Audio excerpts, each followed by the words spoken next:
بسم اللہ الرحمن الرحیم۔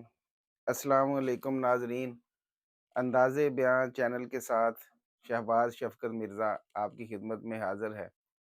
ناظرین، آج حضرت علی المرتضیٰ رضی اللہ تعالی عنہ کے انصاف پر مبنی کچھ واقعات کی ویڈیو لے کر آپ کی خدمت میں حاضر ہوا ہوں۔ ناظرین، عراق کا ایک بزرگ جس نے رزق حلال کمانے کے لیے تجارت جیسے مقدس پیشے کو چنا ہوا تھا، اور وہ ارد گرد کے دیہاتوں سے مختلف اجناس خرید کر گودام بھر لیتا اور پھر ہر علاقے کی ضرورت کے مطابق اس کی منڈیوں میں اجناس سپلائی کرتا اور جائز منافع حاصل کر کے اپنے بیوی اور بچوں کا پیٹ پالتا۔ چنانچہ ایک سال اس نے حسب عادت مختلف اجناس خریدی اور کرائے کے اونٹوں پر لدوا کر اپنے ہم وطن تاجروں کے ہمراہ تجارتی سفر پر روانہ ہو گیا۔ لک و دک صحرا اور سنسان جنگلات عبور کرتا ہوا دیگر شہروں کی منڈیوں میں جا پہنچا، اور وہاں اس نے اپنے ساتھیوں کے ساتھ مل کر اپنا مال فروخت کیا۔ اس کی تجارت میں اللہ تعالیٰ نے اتنی برکت دی، اسے بہت سارا منافع حاصل ہوا۔ جب اس کے ساتھیوں نے اتنا زیادہ منافع دیکھا تو ان کی نیت بدل گئی۔ انہوں نے آپس میں مشورہ کر کے اسے ٹھکانے لگا دیا اور اس کے راس المال یعنی اصل رقم اور منافع کی رقم آپس میں بانٹ لی اور واپس آ گئے اور اپنے اپنے گھروں میں آرام سے رہنے لگے۔ مرحوم تاجر کے نوجوان بیٹے نے جب انہیں دیکھا تو ان سے اپنے باپ کے متعلق دریافت کیا۔ انہوں نے جواب دیا کہ وہ فلاں شہر میں فوت ہو گیا تھا، ہم نے اسے نہلا کفنا کر اور اس کا جنازہ پڑھ کر وہاں کے مقامی قبرستان میں دفن کر دیا۔ جب بیٹے نے اپنے باپ کے مال کے متعلق پوچھا اور منافع کے متعلق پوچھا تو انہوں نے جواب دیا کہ ہمیں اس کے مال کی کوئی خبر نہیں کہ اس نے کون سی منڈی میں فروخت کیا اور کہاں فروخت کیا۔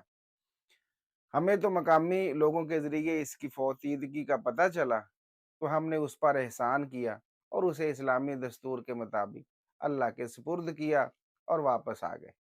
نوجوان کو ان کی بات پر یقین نہ آیا، چنانچہ اس نے قاضی کوفہ شریح بن حارث کندی کی عدالت میں مقدمہ کر دیا کہ ہمارے باپ کی گمشدگی کا کھوج لگانے کے لیے ان تاجروں کی تفتیش کی جائے اور ہمیں اصل صورتحال سے آگاہ کیا جائے۔ قاضی شریح بن حارث نے متوفی کے نوجوان بیٹے کی درخواست پر انہیں طلب کیا۔ وہ عدالت میں پیش ہو گئے اور اپنی صفائی کی قسمیں کھانے لگے۔ نوجوان کو ان کی قسموں پر خاموش ہونا پڑا، لیکن اس کا دل مطمئن نہ ہوا۔ اس نے امیر المومنین سیدنا علی المرتضیٰ کی عدالت میں اپیل دائر کر دی تو آپ رضی اللہ تعالیٰ عنہ نے انہیں بذریعہ پولیس طلب کر لیا اور ملزم پر دو دو پولیس مین متعین کر دیے اور انہیں حکم دیا کہ انہیں الگ الگ کمروں میں بند کر دیا جائے، ان کو آپس میں بات چیت نہ کرنے دی جائے۔ اس کے بعد آپ نے اپنے ساتھیوں کی موجودگی میں ان ملزموں کو ایک ایک کر کے بلایا اور ان سے سوالات کیے اور ان سے پوچھا، اس نوجوان کا باپ تمہارے ساتھ کس دن نکلا تھا؟ نمبر 2، اور تم راستے میں کہاں کہاں ٹھہرے تھے؟ تمہارا سفر کیسا رہا؟ وہ کون سی بیماری سے فوت ہوا؟ اس کا مال کہاں فروخت ہوا اور اس کا کیا بنا؟ اسے غسل کس نے دیا؟ اس کی نماز جنازہ کس نے پڑھائی اور اس میں کون کون شریک ہوئے؟ اس کا مال کہاں فروخت ہوا، اس کا کیا بنا؟ اسے قبر میں کس نے اتارا اور اس کی قبر سے کون سے قبرستان میں ہے؟ پہلے ملزم نے ان سوالات کے جو جو جوابات دیے وہ آپ نے اپنے کاتب کو حرف بحرف لکھوا دی۔ اس کے بعد آپ نے اپنے ساتھیوں کے ساتھ مل کر بآواز بلند اللہ اکبر کا نعرہ لگایا تو جدا جدا کمروں میں بند ہر ایک ملزم نے نعرے کی آواز سن کر اندازہ لگایا کہ ان کے ساتھی نے اصل بات کا اقرار کر لیا ہے۔ اس کے بعد آپ نے اس ملزم کو اس کے کمرے میں بند کروا دیا۔ پھر دوسرے ملزم کو بلوایا، اس سے بھی مذکورہ بالا سوالات کیے اور اس نے جو جو جوابات دیے آپ نے اپنے کاتب سے وہ بھی حرف بہ حرف لکھوا لیے۔ اس کے بعد آپ نے اسے واپس بھجوا کر اسی کمرے میں بند کر دیا۔ پھر تیسرے ملزم کو بلوایا، اس سے بھی مذکورہ سوالات کیے، اس کے جوابات بھی حرف بہ حرف لکھوا لیے۔ اس کے بعد آپ نے اسے بھی اس کے کمرے میں واپس بھجوا دیا۔ اسی طرح یکے بعد دیگرے ہر ملزم کو بلوایا اور اس سے مذکورہ بالا سوالات کیے اور ہر ایک کے جوابات اپنے کاتب سے حرف بہ حرف لکھوا لیے۔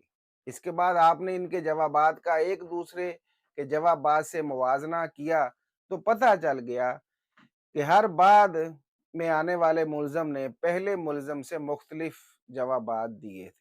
اس کے بعد آپ نے پہلے ملزم کو بلوایا اور اسے دھمکی دی اور کہا، اے اللہ کے دشمن، مجھے تیرے ساتھیوں کی تفتیش سے تیرے جھوٹ اور دھوکے کا پتہ چل چکا ہے اور تجھے سچائی کے سوا کوئی چیز سزا سے بچا نہیں سکتی۔ یہ کہہ کر آپ نے اور آپ کے ساتھیوں نے بلند آواز سے اللہ اکبر کا نعرہ لگایا اور اسے واپس اسی کے کمرے میں بند کر دیا۔ جب اس کے ساتھی ملزموں نے یہ نعرہ سنا تو انہیں اس بات پر شک نہ رہا کہ ان کے ساتھی نے اصل سازش بے نقاب کر دی ہے۔ اس کے بعد آپ نے ایک اور ملزم کو اپنے سامنے بلوایا اور اسے سنگین سزا کی دھمکی دی تو اس نے صحیح بات کا اقرار کرتے ہوئے کہا، اے امیر المومنین، میں تو اپنے ساتھیوں کی اس گنہنی سازش سے مجبوراً شریک ہوا تھا۔ اس ملزم کے بیان کے بعد جب دیگر ملزموں کو باری باری بلایا گیا اور انہیں سزا کی دھمکی دی گئی تو سب نے صحیح صورتحال کا اقرار کر لیا